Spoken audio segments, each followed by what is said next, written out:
As we navigate this time in a COVID-19 reality, we're finding lots of things to do at home to keep us occupied, volunteering, learning new things, cooking, dancing, singing, whatever it takes to stay sane and safe, taking care of our health. But are you thinking now at all about the future? Are you ready to meet your future self? This is the woman who's looking to you right now to make decisions for her in the future. I think it could be a really interesting conversation. Now, my name is Margaret Manning. I'm with 60andMe, and I'm really happy to have you here with us today. Thank you so much for joining us. Now, our show today is brought to you by See Me Beauty. See Me Beauty products are for women who are tired of unrealistic expectations and promises about skincare products, and they really just want hydrated, healthy, and radiant skin. Now, See Me Beauty products are from natural products. There's no parabens, sulfates, or additives, and they are really designed by women over 50 to deal with the changes that the aging skin goes through. And they've got clinical research to back up all the ingredients that they've put into these products. I think you'll find them very fascinating. So check out their website at seemebeauty.com. Okay, so are you ready to meet your future self?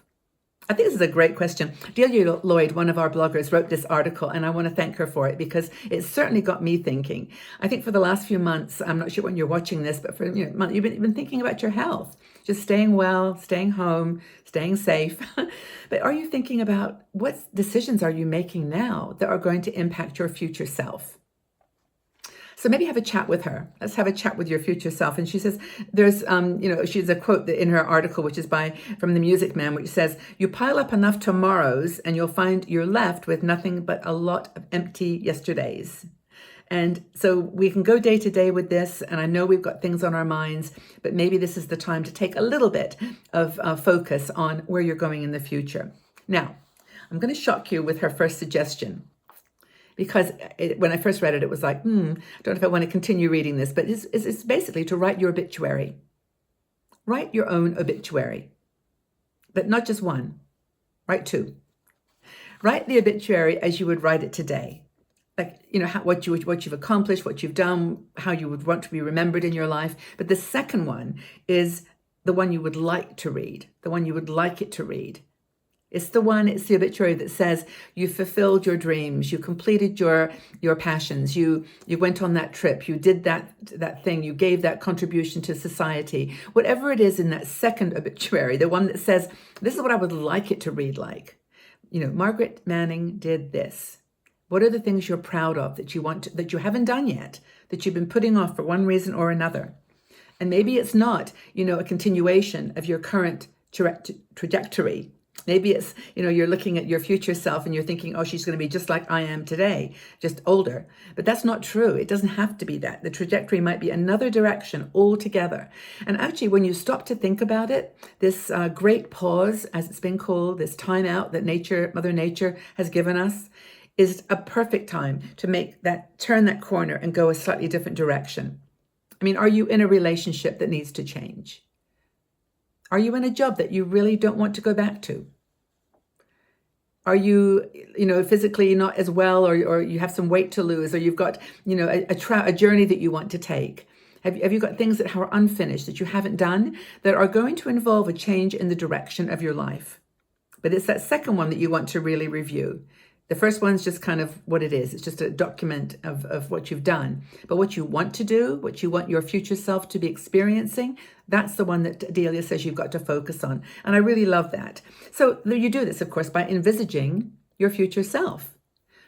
Imagine yourself in 5 years from now. Where will you have gone? What will you have done? I mean, right now it feels like you're not going to do anything, like you can't go out, you can't travel, but that's just the planning time. It's going to pass. We know it's going to pass. It may take months, it may take longer, but it's going to pass, and then we can move on to these things that we're passionate about, the things we want to do. And, maybe you could just meet her on Zoom. You could have a little chat with your future self. And she actually had a friend, a counselor, who she went to talk about this, and she kind of played the role of her future self, which I think is kind of fun if you can get a friend to do this, because they ask the questions that you really don't want to ask. Like, describe yourself. What are you wearing? Are you wearing, flowers in your hair, a bohemian dress? Are you living in a beach hut? Are you traveling the world on a cruise ship? Are you doing something with a business? Are you the owner of a flower shop? Are you opening a cafe? Are you relaxing? What is that future self doing? And what is she wearing? I think that's a really good question. And she said that her house was painted yellow, which is of course my least favorite color. So I would have to paint my house turquoise. Or if I could just do anything and nobody was holding me back and nobody was saying, no, you can't do that, where would I live? What color would my walls be? What dresses would I be wearing? What would I be reading? What would my food look like? What would I be preparing? So all of these things are, they don't have to be like fast achieving, galloping, as she says, through life. These can be unfolding over the next 5-10 years, but moving towards that future self that is going to say thank you. You changed the direction and you took me in the right way, because now I'm doing what I love. You want to be an artist? Well, maybe you imagine yourself in a room, in a house with windows and beautiful light and canvases are all around you. Or you want to just simply be with your family. There's nothing wrong with that. You want to be with your grandkids. And there you are sitting on a sofa reading your grandchildren's stories and helping them to learn and to be strong and, wonderful people. That may be your goal, but you may now not be putting that time into building those relationships. So this is the time, I think, in your life to think, how can I change the direction? So talk to her, talk to this future self. And in this exercise, Delia says to let her give you a gift. And that gift is something, just make it up. Like, what is the gift that your future self would give you? Would it be the gift of healthy living that you gave? In her case, it was something very specific. I think it was a pen. She gave her a pen. And that pen for Delia was write. Delia, you want to write. This is your thing.